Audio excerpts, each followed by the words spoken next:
Welcome everyone to today's webinar. I'm Johannes Sasp at Mobility 46, and we have two super interesting, very knowledgeable guests with us today from PwC. They will introduce themselves more in detail, but Steven van Arsdale and Milos Bartosek are here with us, and we will be covering charging, EV charging. We will be looking at trends, developments, and challenges on the European EV charging market. Many super interesting and very relevant questions that a lot of our audience are asking themselves right now. And there's a big transformation happening in all of the European markets and globally as well. We will have our presentation slides available for you for download after the webinar. There will also be links and more material for you to deep dive into if you would like, and we'll give you more information about that at the end of the webinar. But first and foremost, a warm welcome to Steven and Milos. Welcome, guys. Thank you, Johannes. Yeah, thanks for having us. Great. So we have an agenda today with some very interesting topics with regards to EV charging and everything linked thereto. We will try to cover for all of you who tuned in today to listen an introduction to the topic, but then also some context to the automotive industry and inflection points linked to autos and EV charging. And this is a very central topic, which I think our two guests will cover excellently. And also, a current state of the global market as it is today. We have going to have a quick look on the global market vis-a-vis the European market as well, see what's happening. I'll try to give an input on what's happening in Sweden specifically. We'll also try to cover some current trends, developments, and sort of the utilization of charging infrastructure. How does that look today, and how do we foresee it to look going forward? And will there be differences maybe in some of the European countries, depending on demography, etc.? And we'll try to sum up with some general takeaways. So getting started then, Steven, will you be able to just give us a background sort of on your side and sort of your experiences before coming into your current role, and maybe something on what you currently do at PwC? Sure, happy to. Yeah, so just very brief background. I'm originally from the United States. I moved to Germany, did my master's here, and have been working first for an automaker. And actually interesting there, I was working on powertrain and CO2 topics, responsible before the 2020 CO2 regulation we had in Europe. But there was one time in particular where I still very fond in my memory, being in Norway, where we were doing consumer research and hearing in 2018 the kind of expectations and the feedback from Norwegian consumers on their electric vehicles back when we were really in Germany, just getting started with that. And then I moved to a data provider doing vehicle forecasting on BEVs, and now at PwC, leading the Autofacts team as our lead analyst, working with colleagues all over the world on all kinds of topics around the automotive industry, and in particular on a lot of things around powertrains and charging infrastructure. Happy to be here. Great, excellent. So would you say I know you're based in Germany, which is interesting in this webinar. We have Milos from Norway, and we have the German approach. Are you particularly focused on Germany, or is this the global sort of take and perspective from PwC in your role, would you say? Yeah.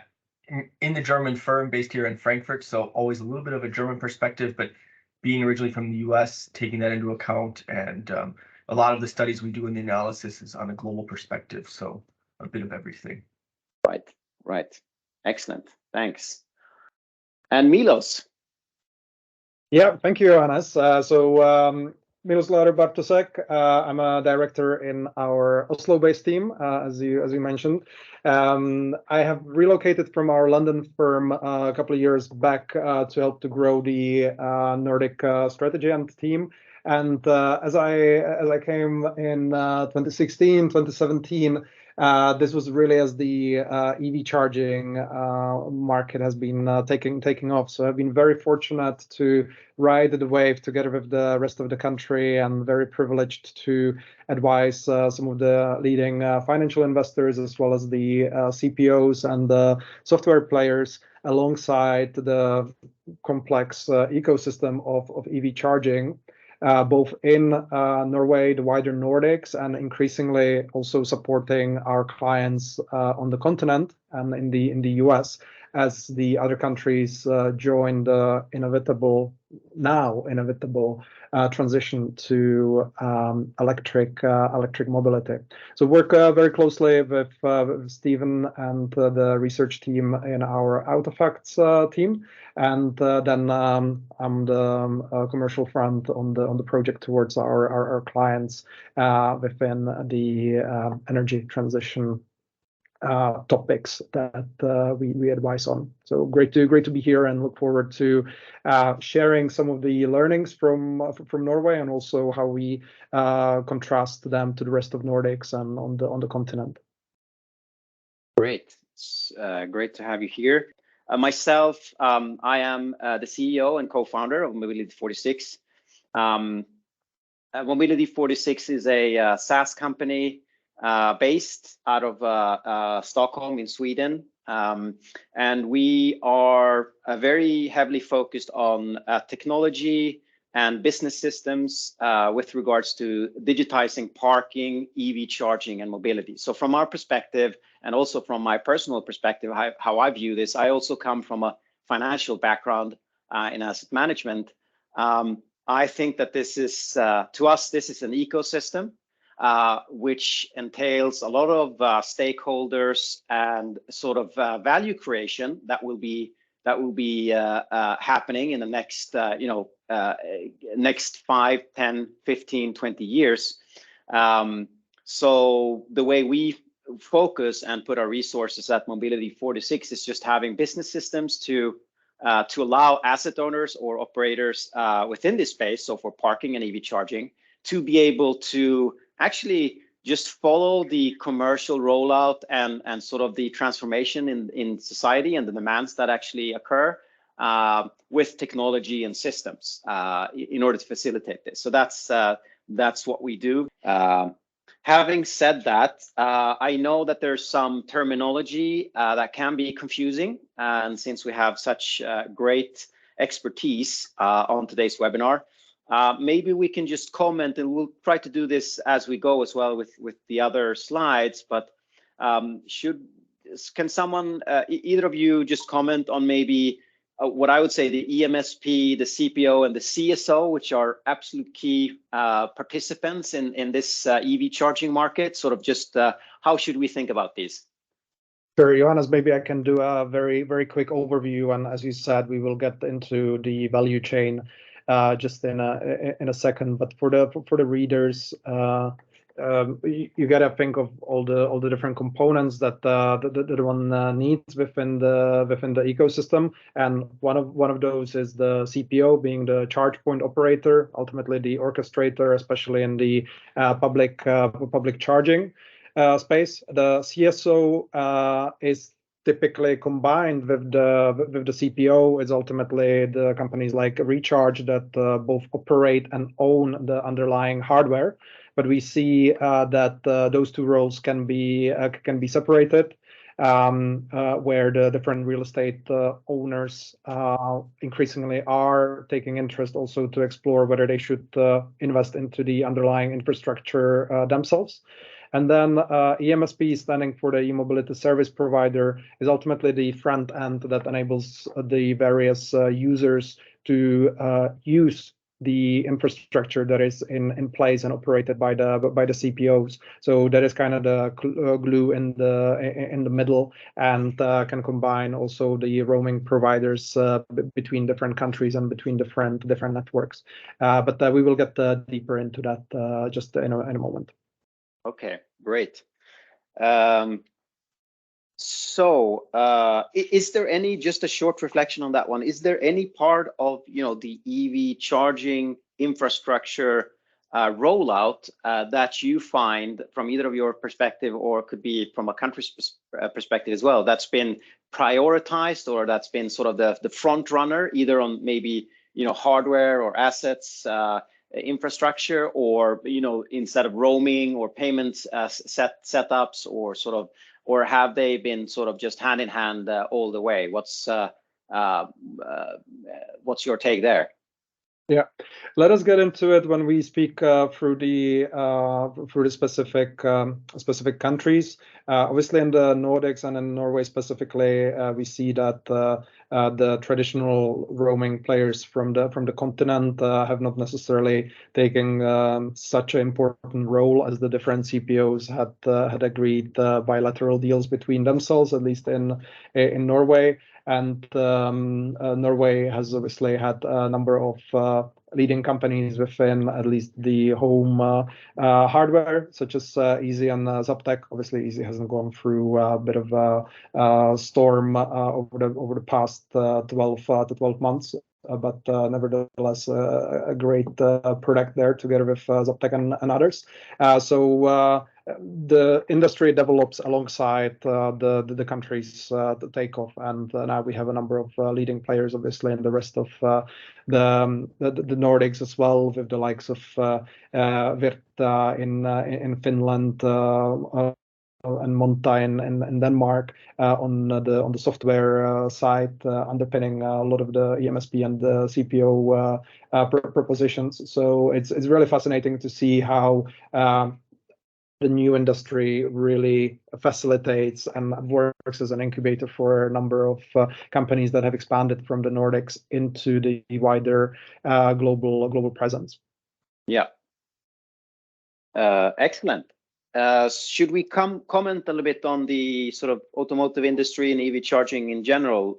We've touched upon some of these points already, Milos, but also some visualization here to help us and the audience to understand. Yeah, absolutely. And this is to set the scene and a bit of the context before Stephen will take us through some of the latest statistics on the uptake. I would just start highlighting how the regulatory push is really meeting the commercial commitments and increasingly the business viability. So there's been a lot, obviously, in the press with the EU ratifying that by 2035, not 100%, but close to 100% of new sales should be zero emission vehicles. This is doubled down by specific country incentives, like we've had in Norway, additional incentives and targets on city level. So this regulatory push is really coming.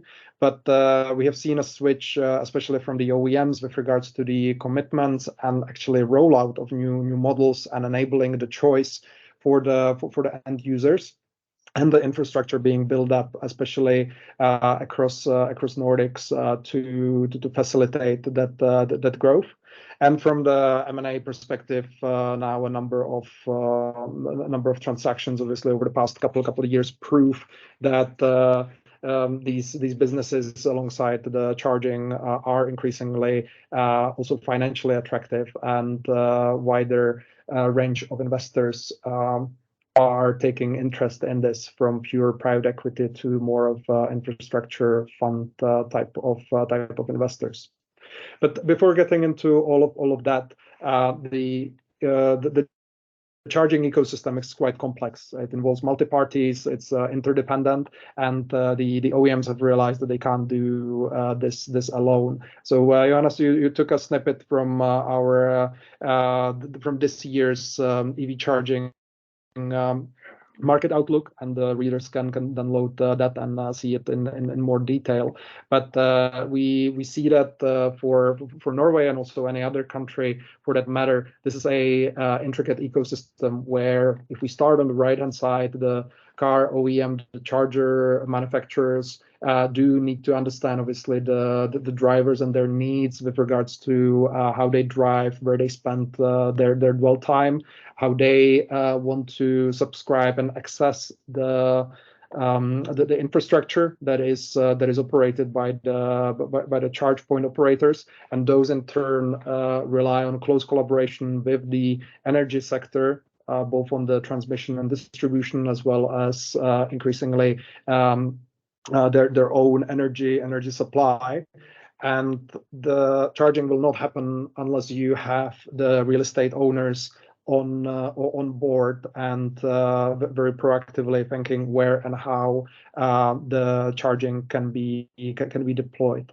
And this is enabled by the regulation that we touched upon. I guess I can also name that now all new buildings, as well as old commercial buildings, need to be at least enabling, need to be ready for EV charging. So not necessarily having the charger installed, but needing to have the right connection there. So that regulation is really underpinning this, and the finance. It's this canalization, right? As they prepare basically the building for a fit for charging boxes at a later stage. Exactly. Yeah. And then the financing that we touched upon as well. So quite an intricate ecosystem, and I invite the readers to look at the outlook that we will be sharing after this, where more details are available.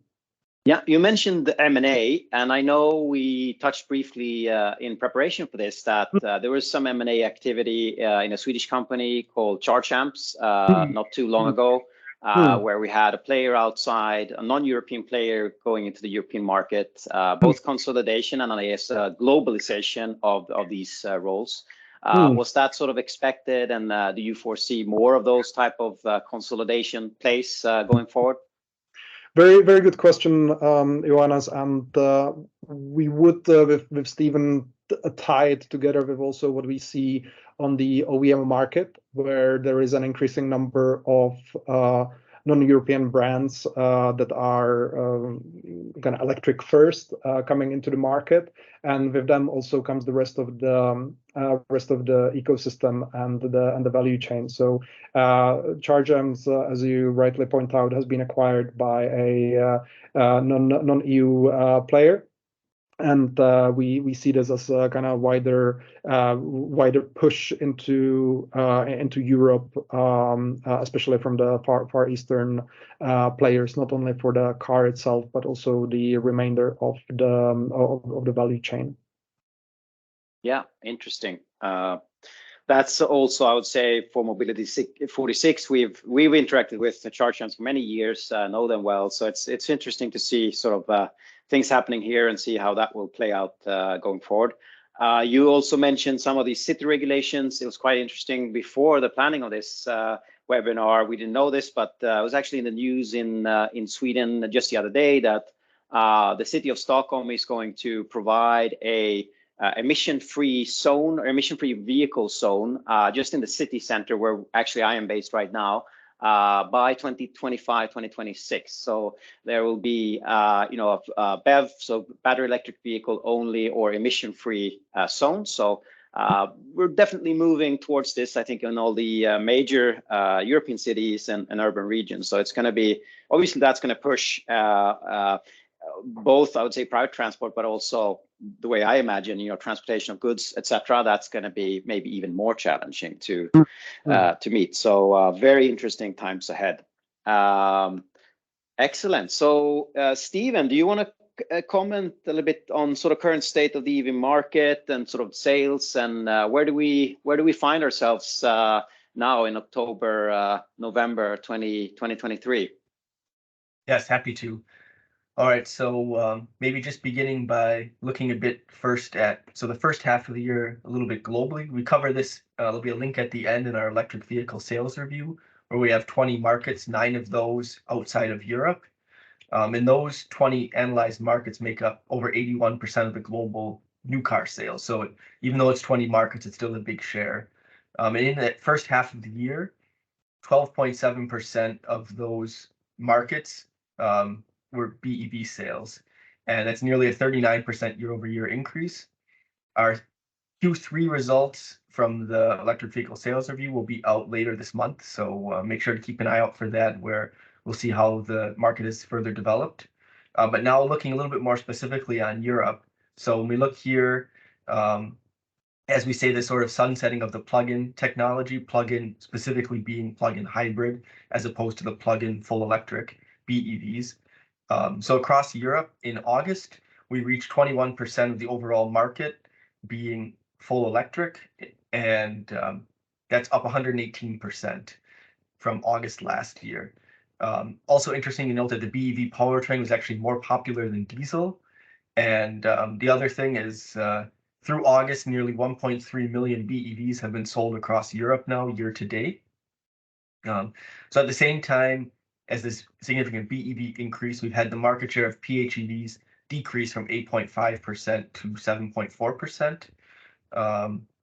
And point to highlight here in particular, the most recent data available across Europe with August most recent, we have to mention that, of course, Germany was a big driver in this because they had the ending of their incentives towards company cars, and company cars make up over 60% of that market.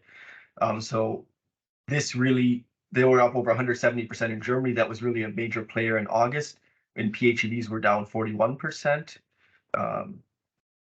And so when we look at, we already have the September numbers for Germany. There, the market share of BEVs is down to 14.1%. And that's, again, because of this special effect that we had last month. And towards the end of the year, the incentives will reduce again in Germany, where you'll again likely have a kind of, before the incentive change, ramp up of sales, and then it kind of pulls ahead some of the coming months. But nevertheless, we see sales significantly increasing. And as you mentioned in the beginning, this trigger point of 16%, or the adoption curve, I think many are familiar, beginning with innovators in the first 2.5%, then the early adopters, the next 13.5%. That's where we get to 16. And from the early adopter stage, we move to the early majority, where BEVs really enter mainstream. And in that aspect, when we're getting to this 16% market share or more, we really start to see the adoption go quite quickly. So we're expecting to see a significant ramp up in 3 of the top 5 EU markets. We're already at or above that year to date, or very close, being Germany, UK, and France in that order. Spain and Italy quite far behind. Here, also interesting to note some of the smaller markets that have had much more success. Of course, Norway, we all know, which is around 83% now. So really just this kind of share of the laggards that are left with the adoption. Some special use cases, maybe the vehicle type isn't right. And even a market like Romania, where you wouldn't maybe think that the share would be so high, it's a much smaller market, but they're year to date at 10.6% of new vehicle sales, so well ahead of both Spain and Italy, 2 of the top 5 markets. And then just finally, as a last point, our current prediction for 2030 European BEV sales would be to have a share of 66% of all new vehicle sales being full electric. So I think we're making good progress here when we look at 2023 and the next 6 to 7 years down the horizon. Excellent. So you mentioned just to recap a bit on the company cars in Germany. You mentioned there were subsidies and there's change in regulatory for electric vehicles. We had the same thing in Sweden actually happening last year. They removed this premium or subsidy for BEVs, which had obviously, then you have volatility in the share of new car sales when those are removed, and then there's they might move it back or shift a bit on how that works. But so actually in Germany, they reduced this. Is there sort of complete change in company cars, how much subsidies they get, and what do you, how's that going to play out, would you say, coming years here? Yeah, good question. So it's the purchase incentive that completely went away, depending on the price of the vehicle. For private consumers, it's still there. There are still incentives as your tax on your company car. There's still incentives there for the driver of the car, of the company car, to choose an electric one or a plug-in hybrid. So that still incentivizes the chooser of the car, or the driver of the car, is still certainly interested in electric. And I think at the same time, what they're aware of, the offering of electric vehicles is much greater than a few years ago. The pricing is getting more attractive in a lot of cases, especially in the more higher end segments where there's not necessarily a big difference. And beyond that, the companies have these ESG policies. So we've seen some of the major fleets in Germany where they've said they already have an ESG goal for being fully electric in the foreseeable future. Right. Yeah, I guess I would just add, Stephen, there that when we look at the different countries and what incentives they have chosen, obviously Norway removing the VAT completely on the battery electric vehicle up until I guess this year, before the value of the car that is exempt has changed to not give full incentives to buy I guess the most expensive cars with the full incentive in place. But we see that the different countries approach it differently, right? Denmark has had a great run initially before 2018, 2017, and then they took those incentives away, and that took down the speed of the adoption. What is different now is, like Stephen, you mentioned, the availability of car models has shifted dramatically. The whole awareness of the corporates with regards to ESG and how much of their really scope 1, 2, and 3 does come from transportation has increased tremendously. And also, as you mentioned, with the tipping point, and now the electric market going from innovators and early adopters to really the mass adoption, then we see this shift as truly inevitable. And it's also coming out from our E-readiness study that we have also shared with you, Johannes, where we interviewed this year consumers across most of Europe, but also Asia and Americas. And we see that the willingness to purchase the current and the next car being electric is for vast majority of countries truly there. This is an important point where in the years to come we will really see great adoption. One point that we also include a lot when we discuss this with the different clients is the distinction between the new sales and the stock of cars on the street. So while we are heading towards the 100%, close to 100% share by 2035 of new sales, this will not be obviously all the cars on the road. So right. In Norway, we have about every fifth car now being electric, and then you need to take into account the useful life of the car. But what I want to say is just that even in Norway, where the share of sales has been north of 60% for 3-5 years now, the runway is still next 5-10 years of tremendous growth, where you will have more and more of the electric cars on the street before it levels off. So this is really the time to join the market at its steepest curve, as infrastructure needs to be rolled out. And once you roll that infrastructure, then the recurring business models come into play, where obviously there will be an increase in the energy required from all the cars on the streets, not just the new ones being sold.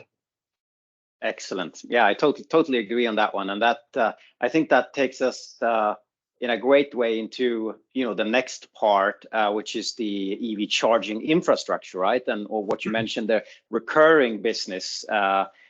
linked to this, because as obviously the share of cars in the streets, which is the driver for the recurring business for EV charging, rather than the new sales, which is more another part of the market. This recurring business for EV charging is super important, obviously. So as a segue into that, this is, I have to say, one of the best slides. I've said it before, I'm going to say it again, that I've seen, just visualizing this in a way quite complex market and industry, which is in, so as you say, early adoption. There's a lot of tug of war between different types of stakeholders in terms of who is going to do what, where is value creation happening.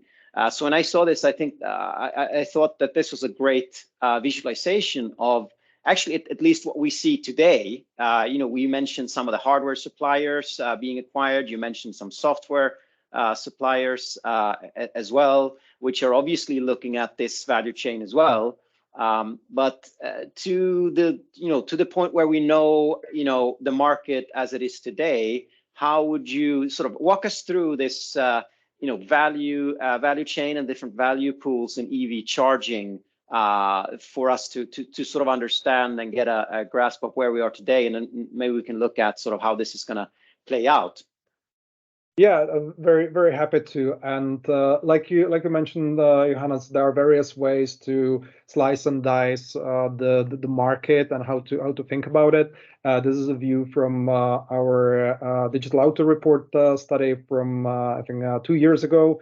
We have expanded on this to showcase how different individual players can play across these different value pools in this year's charging market outlook. But I think that it's worth just going left to right to recognize what is there to be tapped into. So yeah. On the highest level, it is what is the one-off and what is the recurring revenue pool, right? So in terms of the one-off, it really is the hardware that needs to be deployed, and the engineering, the design, and the installation that comes there. We believe that this is great business to be in also, but you need a global scale, and companies from the Nordics like Kempower are showcasing this in Finland, as well as the likes of Zaptec, Chargems, and the array of additional players that are there.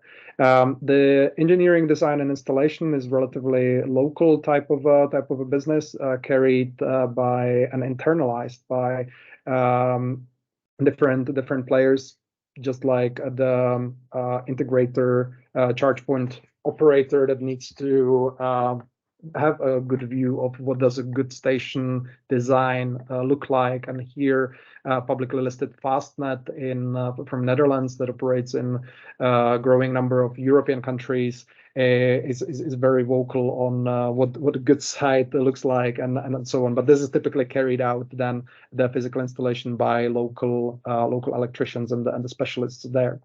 And could then that be on that? Could that be a bottleneck? You mentioned that it's local. It's tapping into existing local installation firms and could that be a bottleneck because it's not as scalable as software and maybe other more globalized parts of the value chain? We've seen that in Sweden for sure, that this is potentially a bottleneck. They do it incorrectly, as you mentioned, or they just they're not familiar with this new type of integrated services to the grid. Good question. We see it as an integrated work, right? So the hardware manufacturers are trying to make it as easy to install the charge points, and I mean I'm mentioning easy for another reason here. They made themselves famous with the installers who love how easy that is to install. Others are certainly taking that in. On the DC, on the fast chargers, it's a bit more complex, where you obviously need to think about the grid and everything that comes with that. We see that players like Brevida and others who obviously are installing other hardware for real estate projects are increasingly scaling up their capabilities, and do recognize that they need to understand both the hardware side and speak also then with the operators, and them becoming themselves increasingly operators of this. So it's a learning. We don't think that it's a bottleneck, but it certainly takes a skill set that is new, where you need to understand the hardware and then the lifetime operations and the services to optimize this. Right. Yeah. Great. Then we get into the recurring usage-based type of value pools, and compared to the ICEs, of course, the BEVs are all about the kilowatt hours, right? So from molecules to electrons, as we like to say, the energy transition is taking place. The electricity sale provider, obviously this can be integrated into the charge point operator that charges us the total package per kilowatt hour that we consume. But the electricity needs to be bought from somewhere, and we see increasingly also the sourcing of energy through power purchase agreements, and or pooling the energy sourcing between larger players as an increasing theme here. And having gone through the 2 years of incredibly volatile energy prices, everybody is now much more aware of the price to charge a car at different times, different places. So that interaction between the energy sales provider and what margin is being put on by the charge point operator and the charge station owner, as well as then the connector from the EMSP is increasingly under the end user scrutiny. But just to continue in that, so the charge point operator really is this orchestrator that ensures that the installed hardware is then available, it works, and if there is an issue, they then have either their own customer service, or that is also outsourced to third-party software providers. The EMSP is the connection, the software to it between the end user and the operator of that charge point, and the charge station owner is the player that can be either the CPO themselves or the real estate owner. Really, the charge station ownership is related to who picks up the bill for the capex, and who is then able to earn the margin from operating and ultimately deploying the network there. So as mentioned, we see that different players can tap into different parts of this, and we explore this in the latest charging market outlook. So I would invite the listeners to get into that if they would like to see more of the concrete numbers. Yeah, excellent. So, and I think this is one of the more difficult parts. The recurring usage-based value pools here. The charging station owner, the charge point operator being, sort of in the middle, being typically, I would say, very responsible for, the whole, the holistic operations of the charging, and the EMSP could be multiple, the way we see it from what we see at Mobility 46. You could have multiple EMSPs connected to a charger. It could be public at certain times, could be private for a certain group of users, etc. on during daytime, for example. One challenging question here, I think, which links into CapEx and who's actually going to invest in the installation cost and the hardware cost here is, dependent on who takes the risk of providing this charging service. And what I mean by that is you're going to have a cost of goods sold, which is going to be the electricity that you purchase, right, from this electricity sales provider. Now, if is the CPO going to purchase at a certain price and then take a margin on if they have locked their price, for example, for the electricity on the side not linked to the actual asset owner or the property owner, and then or is it going to be and who's going to be responsible for that, or are we going to push this from the CSO to the CPO, and the CPO actually pushes this to the end user? We've seen that happening as well. And what I mean by that is, the CPO and this whole value chain just provides information to the end customer. Look, you are charging at the spot price, so it's up to you, to have a look and see what the price is, and you'll just be charged on a hourly basis, volatile price, and that, which can be, obviously you put a lot of responsibility on an end user if you don't know beforehand what the price is going to be, and you have to sort of steer that. And how what's the sort of where do you see this happening? Because it requires quite a lot of insight in terms of if you're going to take the risk on this or try to make a margin, or if you're just going to push it to the end user. No, very, very good point, Johannes. And there we get into the details of how to actually make this work. And most of your kind of the typical audience comes from the real estate owners who have their balance sheets with their flexibility, and taking on the capex, additional capex. Is a consideration. Should they really do it or not? Depending on the location, ultimately you face a utilization risk, right? So you deploy in year zero potentially relatively expensive charger, especially on the DC and HPC side, and then you're betting on that charger will increasingly get more and more used. So when you charge euro cent per kilowatt hour, you're hoping that the euro cent per kilowatt hour is obviously sufficient enough to capture your costs, and also then is still competitive and attractive for the end user to use.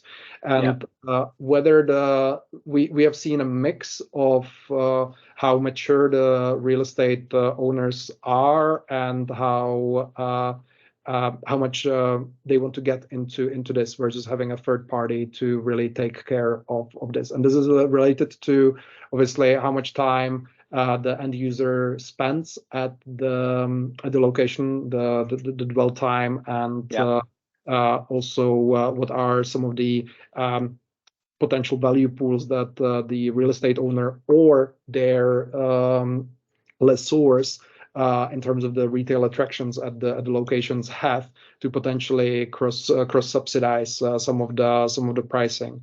And we see this in Finland with the K Group having very attractive pricing on their chargers in front of the supermarkets, as well as in Germany with Aldi, and then on the public fast charging there obviously we have the convenience premium that is being paid on the highways, and in the various parking houses in the city centers we see quite a divergence in terms of the price that the end user pays, which reflects really who takes the main capex outlay, and how much margin they are looking to retrieve from that. So it's a immature market that hasn't really settled on what is good price to pay, and how much more over the electricity price should you be willing to pay for what charging speed. Yeah, so I guess we can agree on that. There's no sort of silver bullet right now in terms of how this should play out. It's likely to be different depending on location, dwell time, sophistication of the actual property owner, and also the use cases, I guess, if you need a charge point operator, complexity, etc. then, which is exactly what we see as well. I would say in the Swedish market, that this is the jury's still out. There's no clear answer, but for sure what we see is, I can say from our perspective, is the property owner still wants to keep their flexibility, because we've seen cases where there is a grid connection that they already have. They're already using a baseline of energy consumption, and this is adding to that one. So it's not that it's a separate thing, completely standalone. So, and it does affect their other services offered at the location, be it office space or residential space. So there is a link for sure. It's just unclear there if they're going to do it in sort of they need flexibility and a say, I would say, in terms of how it's going to be offered. But actually then carrying out is a different story, right? So that could definitely make sense to have very sophisticated third parties doing that.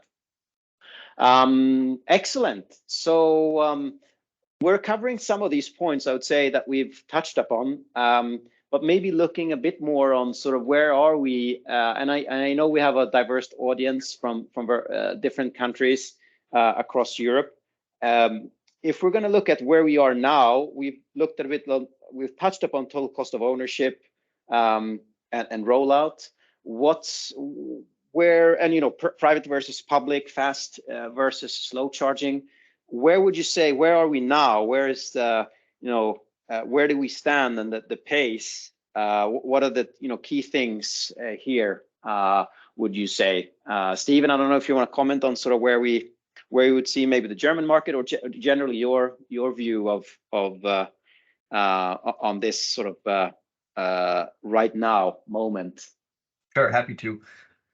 So we did a study at the beginning of this year, or a couple of months ago, on PwC Germany e-mobility check, and looked at the TCO. And even when we consider BEV that's unsubsidized from a purchase point of view, whether it's outside of being too expensive to not be subsidized, or when the subsidies roll out or finish up, we see that even without them, 15% advantage for the BEV. But with the subsidies, depending, there's different two-level or one extra level, depending on if it's a cheaper one, about a 24% advantage for the BEV from a total TCO point of view. And that comes with the big part of it from the fuel savings. Even in Germany, with some of the highest electric prices in the world, the BEV is just significantly more efficient. Also, of course, from a maintenance point of view, where over 30% savings in maintenance is our assumption. Of course, from an initial purchase point of view, especially if it's unsubsidized, there we do still, in some cases, see the BEV being more expensive. But when because it's sometimes restricted to a higher trim level of the vehicle, if a virtually identical model is selected, then it's often case not actually so. And how and how would you link that? You have a total cost of ownership, and I guess if we deep dive again down to the EV charging infrastructure, obviously the cost of fueling, let's say, the electric vehicle, how do you see that play out in terms of private versus public charging? And have you looked at sort of what would you say in terms of the sort of the market there right now? Are people worried about charging and ratios of public charging outlets compared to private ones? Any thoughts on that? Sure. So at the moment, we see more of a tendency with home charging, but this decreasing over time. And one of those parts in particular is that we've talked already about the share of BEV adoption to grow significantly. And some of the initial buyers that had that easy connection, that's why they were going to be driven to a BEV. And some people were hesitant initially, where do I charge the car? Start to overcome that, be less concerned. So as across, in particular, Germany or Europe, where you have less individual homes, we see a greater share just simply because there is no other option than to have charging in public places, and also the convenience of the high-speed chargers and greater rollout. So we see that moving more towards the public charging away from the home charging in Europe in particular. Yeah, what we've seen from our perspective here is the early adoption we've seen in the BEV has been people who have their own house. They might have their own grid connection. So it's individual homes where the biggest adoption has been. The multifamily houses, where as you say, so have been more dependent on public charging. I think a big shift or potential bottleneck here would be the requirement actually to move a massive rollout of private charging into the residential types where you have multifamily homes, where you cannot just decide yourself that you can put up a box and installation and that's it. You're happy to go. You're dependent on a landlord and or a infrastructure. So that's where we at least see a massive focus from Mobility 46 side to actually facilitate that. So because when you move into early majority, that's where you need to address all those people as well to feel comfortable with having a private, semi-private in the sense that it could be a private access car park at your multifamily house or something, rather than being dependent on going to a mall or a public fast charge site. That's going to hold down, I think, or hold back the rollout, because it's less foreseeable how you're going to charge. And I would just maybe make a point on that. In Norway, there's a lot of these borettslag, right? The shared like housing associations and yeah, exactly. That's the word. And number of players, whether that is LOA or EMEA charging and others, have really targeted that segment to roll out the chargers there and give the assurance to the housing associations with the complex decision making that there can be a solution that is capex efficient, them taking on the cost of the hardware and leasing it back to them for a defined amount of money that has the electricity cost included in that, and having a system that has software that allocates costs between different people that use it, and really give the peace of mind to the housing associations. Obviously, in Sweden, that's a segment that you have as well, but also much more centralized kind of ownership of some of these buildings, where it's easier to make the decision top down and decide on how many of those chargers will be rolled out in a building or a real estate complex, and then having the software and third party service provider to allocate it, ensure that the grid is stable and do this. So.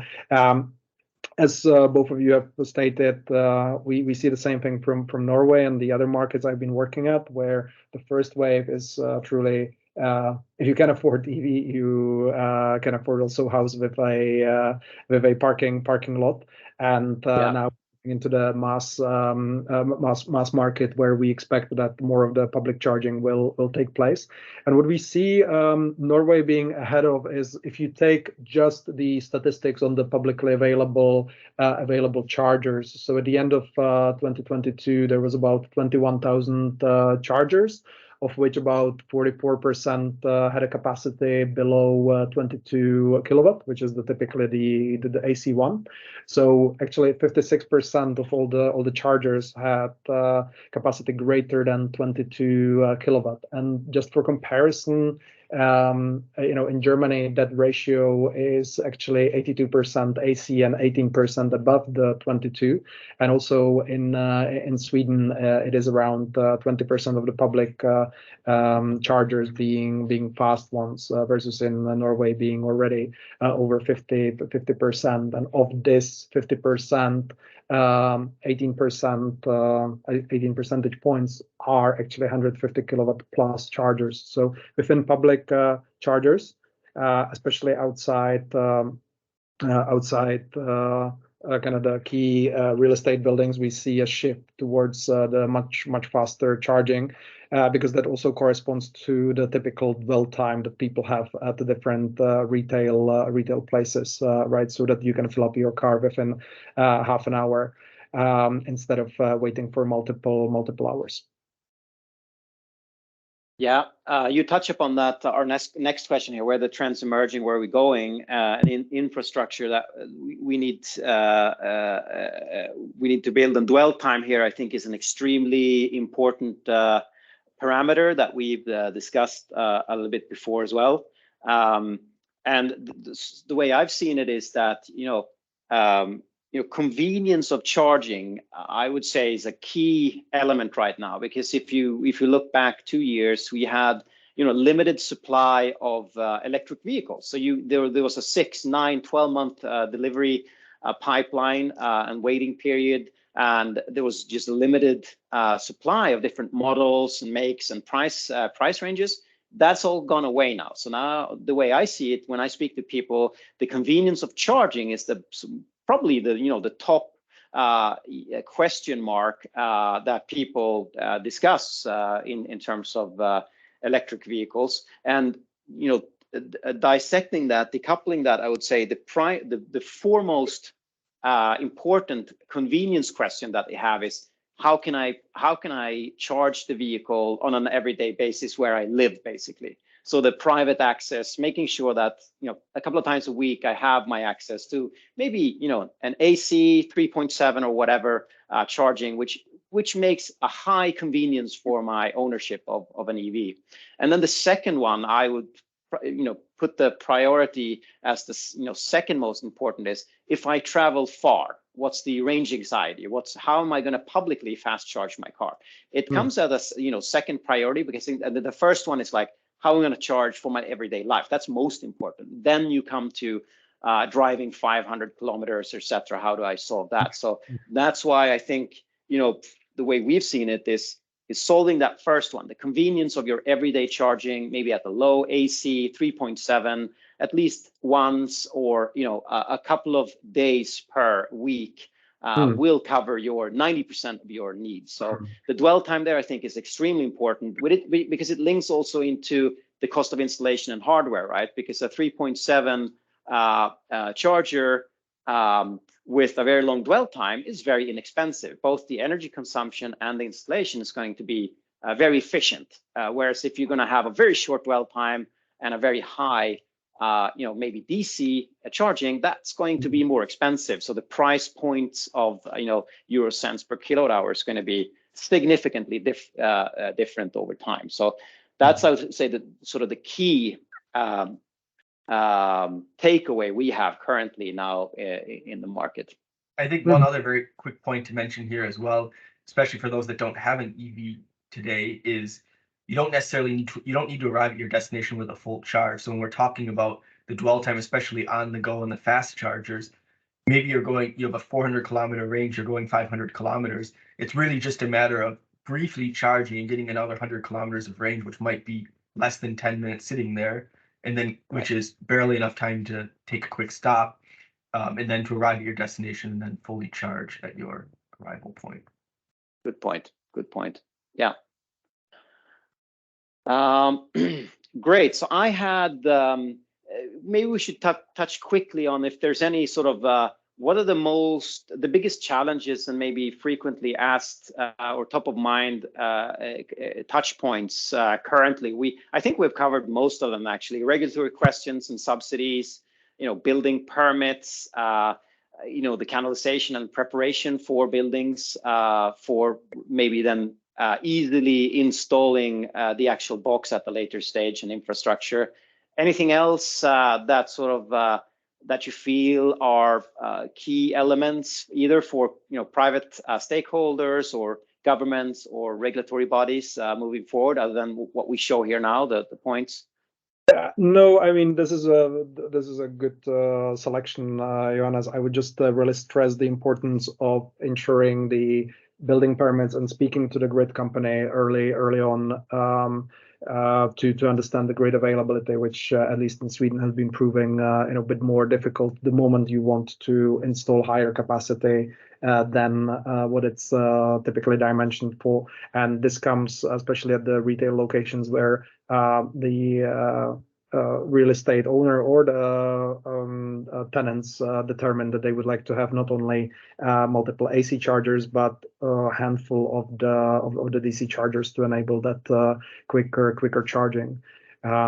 Because we typically see that it's a combination of the two. But no, these are the main points. Yeah, be aware that there have been subsidies and there are more subsidies still to come. So don't be afraid of those.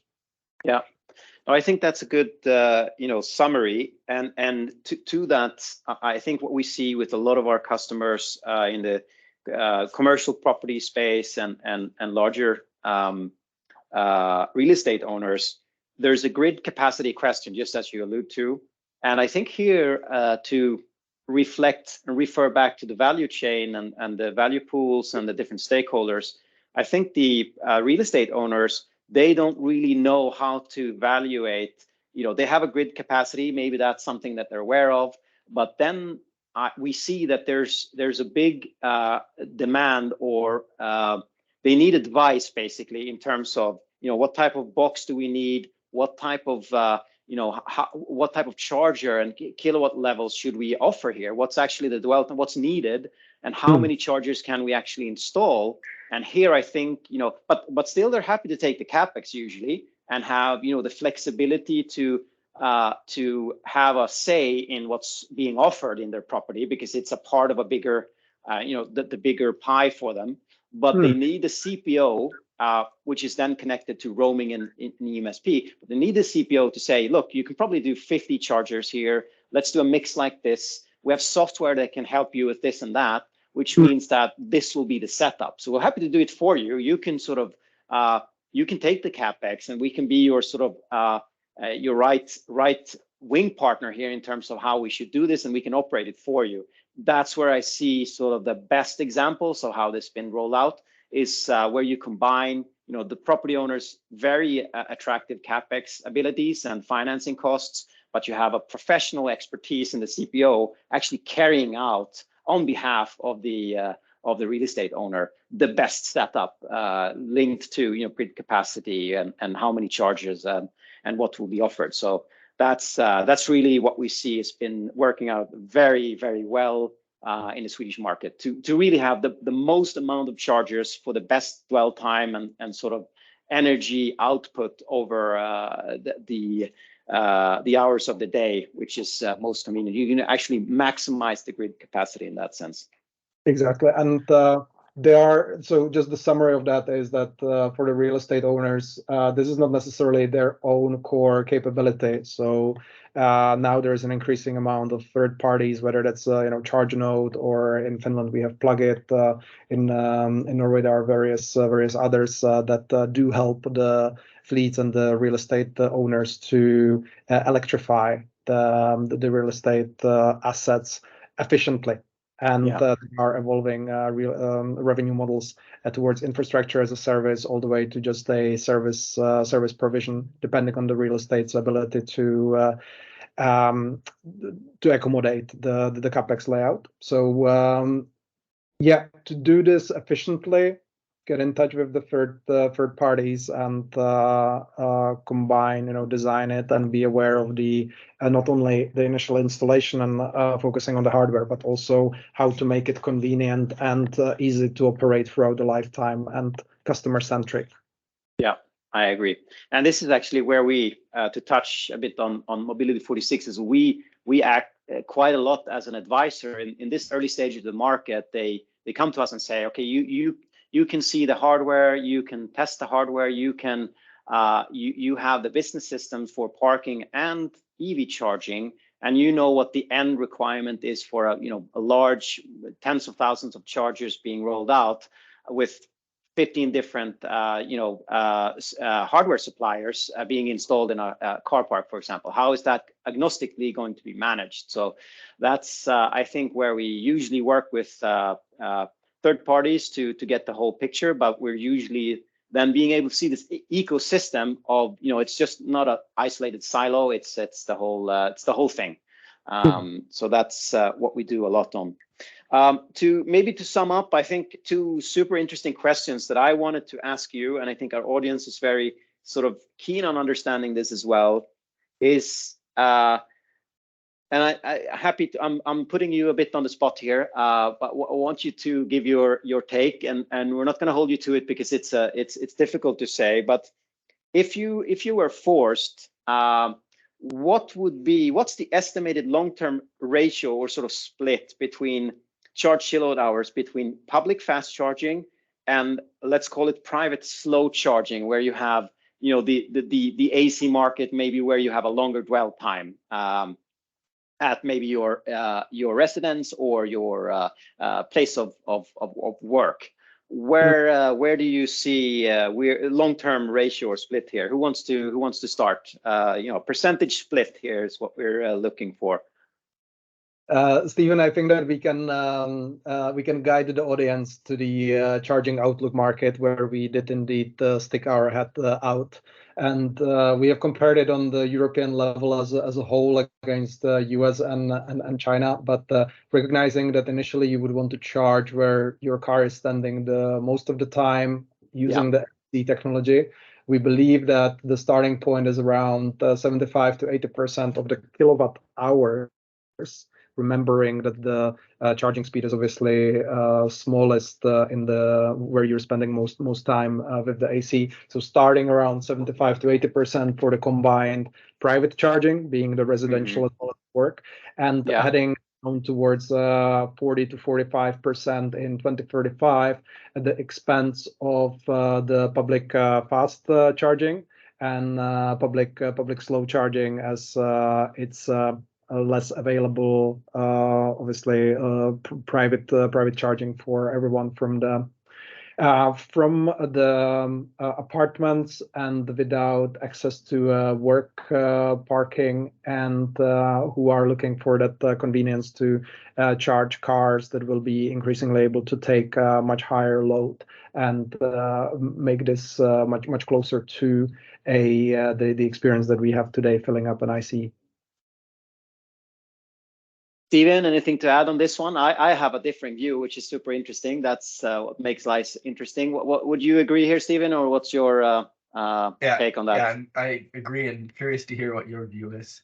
Yeah, I mean, I think now you mentioned 75 to 80% being now the private charging, a bit slower, and a smaller part being the public fast charging. I would say in Sweden now we're looking at all the data we have statistics on our plus 100,000 parking spots that we have.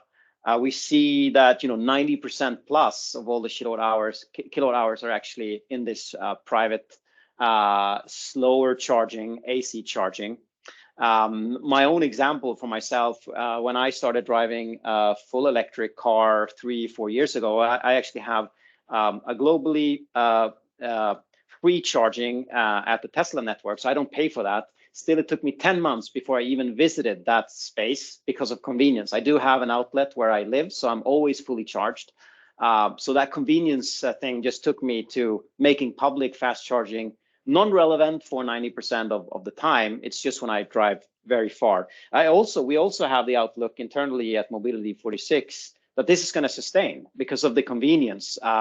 So even though it's shorter, and I do see, if it's a very fast charging, as you say, Stephen, I think makes sense. It's just a top up. It's not that you're going to, fuel your whole battery. Still, there's a convenience that you don't want to stop. And if you have dwell time where the car is parked, it's just there, and there's no sort of reduction in convenience if you also charge it while it's also parked. And the cars we see are parked about 96.5% of the time, which means that's the time where you should charge. Also, I think from a Swedish perspective, grid capacity here. I do not think that the grids in Europe, I would say, can sustain to have a bigger shift to public faster charging, because that has you have to charge now, right? I have 10 minutes at this station. I have to charge now at a very high load, which is much more cumbersome for a grid than, for example, smoothing out over a longer dwell time on that. So I think that's going to be reflected in cost as well. Where I think we need more of the dynamic pricing to help move people, and I think money usually is what talks. Yeah. And agree. Because I know for me it's like between I think 4 p.m. and 8 p.m. is when you have the higher price. So depending if I'm doing a trip, I mean, it's not my number one criteria, but it is something I at least give a small thought to of like, oh, maybe I should try and set it up in a way that I quickly charge before it goes into the higher price tariff. So. Right. Yeah, and I think these are the things that will play out. It's difficult to see, but definitely these incentives will be important. Okay, I think we are running out of time. We've had so many interesting things. Yeah, sorry, Milos, go ahead. One last comment. So the data we provided you is obviously on the European level. It's you need to take into consideration the countries like Spain and Italy, which are large and where the local grid is much less good, and also the convenience of charging when you go and shop and other parts where the retail destinations, that's the public charging. It's not just heading out of town into a Tesla park. But this is the thing with a market which is developing and immature, and I think that people take a different stance. But for Nordics and for Sweden, certainly the private charging plays a significant role. Yeah. Last but not least, my last question, also putting you on the spot here. What's the estimated long-term price per kilowatt hour at public fast charging versus private slow charging? I alluded to my view on this a little bit earlier, but what is your, because obviously a big capex, more expensive to have this faster charging per se, right? So what's your take here? What is it right now, and how do you see this playing out? Yeah, so we touched upon it a bit before that. We see that there is a cross-subsidy model that a number of the retailers are basically trading the price of charging against an increased footfall into their places. So we see the likes of Tesco and Aldi having prices around 35 to 39 euro cents for charging at 150 kilowatt, versus the likes of at Circle K in Norway being close to 60 euro cents per kilowatt hour, or for the per kilowatt hour on the 150 kilowatt charger. So there is certainly a discrepancy in this. But on AC chargers, which are relatively small capex, how much premium can you really justify for providing the operation and the maintenance of that? We're really moving to much smaller margin that you can justify, and having access to 3.5 or under 11 kilowatt charger shouldn't be going for any arbitrage margin is likely to be competed out going forward on that segment. Right. I think this is super interesting, and I would say, you mentioned 35 euro cents Tesco, 60, maybe even up to 60 euro cents for some of these Circle K providers. Obviously high speed, so it's 100 and 150 kilowatts. We see now massive volume from property owners who are saying we're buying, a lot of energy every year because of their core business, saying that with no problems providing around the 10 euro cents per kilowatt hour pricing for AC 3.7 or maybe even 11. So that, and to me, as you were saying, Stephen, this is a huge incentive. If you have access to charging at 10 euro cents per kilowatt hour at a dwell time, which is your residence or your workplace, fully to cover your need, I think that's a massive incentive pushing a lot of the charging to this space. If the price gap is from 10 to even 60 euro cents per hour, this is where I see the massive opportunity for the real estate industry and property owners to have a strategic position right now to actually take on this hundreds of billions of euros in size of market, where they can actually be the distributor of this, either to have a margin because they already have, their cost of goods sold is like, below 10 euro cents. So either they subsidize or they just say, let's put it at 15 and we have a margin here. So I think this is massive. But of course, there's a lot, as we've discussed, there's a lot of things that needs to fall into place before you do this. But adding to this as well, I think grid flexibility and scheduling of charging is just adding to this ability to provide this charging at a point in time. When we have negative prices in Sweden for kilowatt hours this summer, negative. So you were paid to charge. So just, it's that just brings the volatility that you mentioned, Milos, earlier as well. That brings a lot of opportunity to scheduling of charging, which is obviously, to me, not available in the fast charging, because it's when you're at the shopping mall or when you're at the, this fast charging infrastructure location. So that whole, scheduling is just out of the super interesting. I'm so appreciative of all the insights that you provided, both of you. A super big thanks. I know this is going to be very, very appreciated by our audience as well. I think across multiple regions. Before we close, all the material that Stephen and Milos has referred to will be available. The presentation material will be downloadable for all of you. If our audience wants to get into contact with you guys, how should they do? Where are you available? And this material, just maybe a quick comment on that. Yeah, LinkedIn is always a great place, I believe, here as well. Following the Strategy and PwC LinkedIn sites, you'll be up to date on the latest studies. They're always announced there as soon as they come out. And then also, I think we're both connectable. Contact us on LinkedIn as well if there's questions, or yeah, feel free to reach out. Our email addresses, I believe, as well. Yeah, here's your details as well. And there's, as we're showing here, there's a lot of material, right? So we'll make sure to put links up so you can deep dive. Otherwise, super thanks, both Stephen, Milos, for attending and giving all the insights. I know you guys are super busy because it's a very active market right now in this sector.